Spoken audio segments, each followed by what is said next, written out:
جی، تو جس طرح سے صدف عبدالجبار نے تذکرہ کیا اور معاف کرنے کا ویسے عالمی دن ہے، اور اس کی وجہ کیا ہے؟ دیکھیں آج کل مسائل بہت زیادہ ہیں، بیماریاں بہت زیادہ ہیں، ایشوز بہت زیادہ ہیں، اور اگر آپ کسی کو معاف نہیں کرتے، اگر آپ کسی کی حرکت پر اس سے نالاں ہیں اور اس بارے میں سوچتے رہتے ہیں، اپنے آپ کو فکر میں مبتلا رکھتے ہیں، تو وہ آپ کو سٹریس میں مبتلا رکھتا ہے، آپ کو ڈپریشن ہو سکتا ہے، آپ کو اور آپ کا بلڈ پریشر اوپر نیچے ہو سکتا ہے۔ تو اس کا بہترین طریقہ وہی ہے جو اسمارٹ لوگوں کے بارے میں صدف عبدالجبار نے فرمایا، یو اگنور اٹ، بالکل، سوچیں آنے ہی نہ دیں اس بارے میں۔ چھوٹی چھوٹی باتیں تو بڑی آرام سے درگزر کی جا سکتی ہیں، اور ایک ہمارے یہاں کلچر ڈیولپ ہو گیا ہے جسے میں کہتی ہوں جی ڈیجیٹل بیک بائٹنگ۔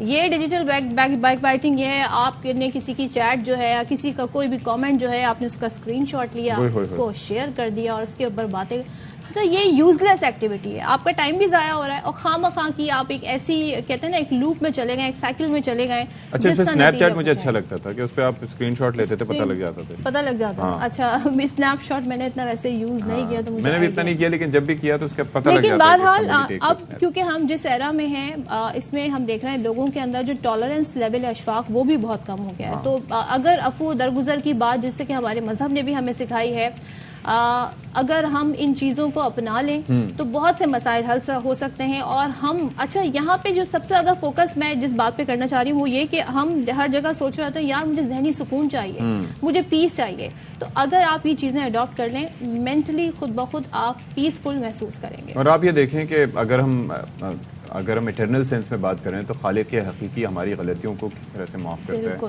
ہے۔ ہم جتنے گناہ کرتے جاتے ہیں، غلطیاں کرتے جاتے ہیں، اور وہ ہمارے ایک بار کہنے پہ ہمیں معاف کر دیتا ہے، اور ظاہر ہے کہ پھر ہمارا ایک لائف لائن جو ہے وہ بڑھ جاتی ہے اور ہمارے سیکھنے کا عمل بڑھ جاتا ہے۔ تو بہرحال اس پر مزید گفتگو کر لیتے ہیں، ایکسپرٹ ہمارے ساتھ موجود ہیں، motivational speaker doctor Javed Iqbal صاحب۔ Sir very good morning to you and welcome to Bakhabar Savera. یہ فرمائیے گا کہ یہ معاف کر دینا، یہ دونوں پہلو، دونوں چیزوں کے اوپر میں آپ چاہوں گا آپ سے کہ آپ روشنی ڈالیں۔ ایک تو معافی مانگنا اور پھر معاف کر دینا، یہ کس طرح کا عمل ہے؟ جی بہت بہت شکریہ۔ ابھی آپ جو گفتگو کر رہے تھے اس میں آپ نے خیر تمہیدی طور پر بہت اچھے طریقے سے یہ بتایا، لیکن دیکھیے میں عرض کرنا چاہتا ہوں کہ یہ معاف کر دینا اور معافی مانگ لینا یہ آسان نہیں ہے اس شخص کے لیے جس کی ایگو بہت زیادہ سٹرانگ ہو، جو بہت ہی انا پرست ہو۔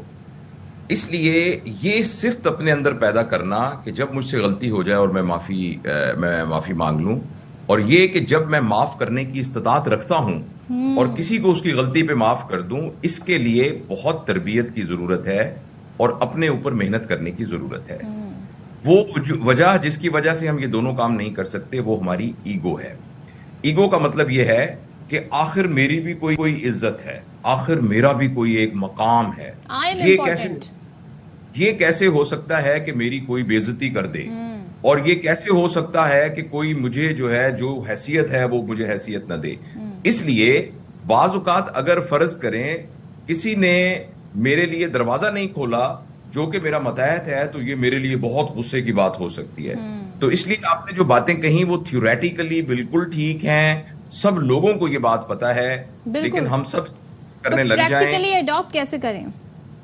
اس کے لیے ہمیں اپنے اوپر محنت کرنے کی ضرورت ہے، اور اپنے اوپر محنت کرنے کے لیے جو ٹول سائیکالوجی کی کتابیں اور یہ ہمیں بتاتی ہیں، اور ہیومن سائیکالوجی کی وہ کتابیں یہ ہیں، وہ علم یہ ہے کہ ہم کچھ وقت نکال کر ایک ایکسرسائز کریں جسے کہتے ہیں سیلف ریفلیکشن۔ عام سمجھنے میں اس کو آپ مراقبہ کہہ سکتے ہیں، اور بالکل سادہ الفاظ میں خاموشی سے بیٹھ کر اپنے آپ کا جائزہ لیں، اور اپنا جائزہ لے کر اپنی غلطیوں کو، اپنے قصور کو، اپنے مقام کو ریفلیکٹ کریں، اپنے آپ کے ساتھ ایک ڈسکس کریں۔ یہ وہ عمل ہے جس کا کرنے سے ہمیں اپنی آپ کا ذات جو تعارف ہے وہ ہوتا ہے۔ اچھا ایک چیز فرمائیے گا سر، ایک چیز یہ ہے کہ میں جاننا چاہوں گا، بیسیکلی یہ جو ہیبٹس ہیں نا اس طرح کی سر، وہ ڈیولپ ایک دم نہیں ہوتی اوور نائٹ۔ اگر میں یہ صدف چاہیں تو یہ نہیں ہو سکتا۔ بچوں کی تربیت کس طرح سے کی جائے کہ ان کو شروع سے یہ عادت ہو اور پھر آگے چل کے وہ ان کو ایک بہتر انسان بنا سکے، جو کہ غلطیاں بھی، ویسے غلطیاں تو ہو ہی جاتی ہیں، لیکن معافی مانگنے میں صدقے دل سے ہچکچائے نہ، اور معاف کرنے سے بھی نہ ہچکچائے؟ جی بالکل آپ نے صحیح کہا. بچوں کی تربیت کے سلسلے میں بنیادی اصول یہ ہے کہ بچے تقریریں کرنے سے اور بچوں کو نصیحتیں کرنے سے ان کے اندر خاص قسم کا کریکٹر اور بیہیویئر نہیں ڈیولپ ہوتا. جس بچے کی ہم تربیت کرنا چاہتے ہیں جن وظائف کے لیے، تو وہ والا ماحول ان کے ارد گرد اگر موجود ہوگا. فرض کریں چھوٹا بچہ یہ دیکھتا ہے کہ اس کے والد کے اندر بالکل ایگو نہیں ہے. ان کے گھر میں جب ملازم سے ایک شیشے کا برتن ٹوٹ گیا تھا تو ان کی والدہ نے یہ کہا تھا کہ کہیں آپ کو کوئی تکلیف تو نہیں ہوئی. انہوں نے ان کو ڈانٹنا نہیں شروع کر دیا تھا. تو یہ بچوں کی تربیت کا سمپل طریقہ یہ ہے کہ ہم اپنی تربیت کریں. مطلب ہم جو عمل کریں گے بچے اس سے دیکھ کے سیکھیں گے. اچھا ڈاکٹر صاحب مجھے ایک چیز بتائیے گا، آج کل ایک یہ بھی بڑا رجحان ہے کہ اس نے مجھے ایسے کہا جب تک یہ مجھ سے معافی نہیں مانگے گا یا مانگے گی میں نے اس سے بات نہیں کرنی. تو یہ جو فورسڈ اپالوجی ہوتی ہے، جو ہم فورسفلی کسی سے چاہتے ہیں کہ وہ ہم سے معافی مانگے، یہ بھی ایک غلط رویہ ہے، اگنور کرتے ہیں. جی بالکل اس کے پیچھے بھی ایگو ہے نا، آپ نے دیکھا ہوگا. اور دوسرا ہے کہ ہمارے معاشرے میں اس کی بڑی بیڈ رول ماڈلنگ موجود ہے. آپ نے دیکھا ہوگا کہ ہمارے بڑے بڑے لوگ، سیاستدان اور باقی سارے لوگ یہ ٹویٹ کرتے ہیں کہ میں غیر مشروط مجھ سے معافی مانگو ورنہ میں 10 کروڑ روپیہ ہرجانہ کروں گا کہ آپ نے یہ کیوں کہا. تو یہ ساری چیزیں ہمارے معاشرے کے اندر ایک ایگوئسٹک سٹانس کی وجہ سے موجود ہیں. اور ہمارے معاشرے میں فائنینشیل مسئلے بڑے ہوں گے، پولیٹیکل مسئلے ہوں گے، لیکن ہمارے معاشرے کا اس وقت سب سے بڑا مسئلہ اخلاقی ہے. اور وہ اخلاقی مسئلہ اوپر سے لے کر نیچے تک ہے. اس لیے جب ہم ایک عام آدمی سے توقع کرتے ہیں کہ اس کے رویے میں رواداری اور معاف کرنا نہیں ہے، تو ایکچولی اوپر سے لے کر نیچے تک یہ موجود نہیں ہے. اور اس کو ایک نیشنل تھاٹ کے طور پر پیرنٹنگ کے پرنسپل میں شامل کرنے کی ضرورت ہے. اپنے گھروں کے اندر سے، ہمارے اداروں کے اندر سے اس رویے کو شامل کرنے کی ضرورت ہے، ورنہ یہ رویہ بہت بری طرح ڈیٹیریوریٹ ہو رہا ہے. ایک چیز مجھے یہ فرمائیے گا، بتائیے گا، اس سے آگاہ کیجیے گا کہ ظاہر ہے کہ یہ تو ہمارے معاشرے کی بات ہو گئی. کیا یہ جو پرابلم ہے، یہ جو مسئلہ ہے، یہ صرف پاکستان تک محدود ہے یا جنوبی ایشیا یا ایشیا اس کا شکار ہے، یا پھر گلوبلی بنی نوع انسان اس مسئلے سے دوچار ہے؟ ہر جگہ یہی ہے. دیکھیے انسان تو سارے ہر جگہ پر ایک ہی طرح سے ہوتے ہیں، لیکن یہ ہے کہ کچھ معاشرے اپنی ویلیو سسٹم کو اور اپنی روایات کو ڈیولپ کر لیتے ہیں.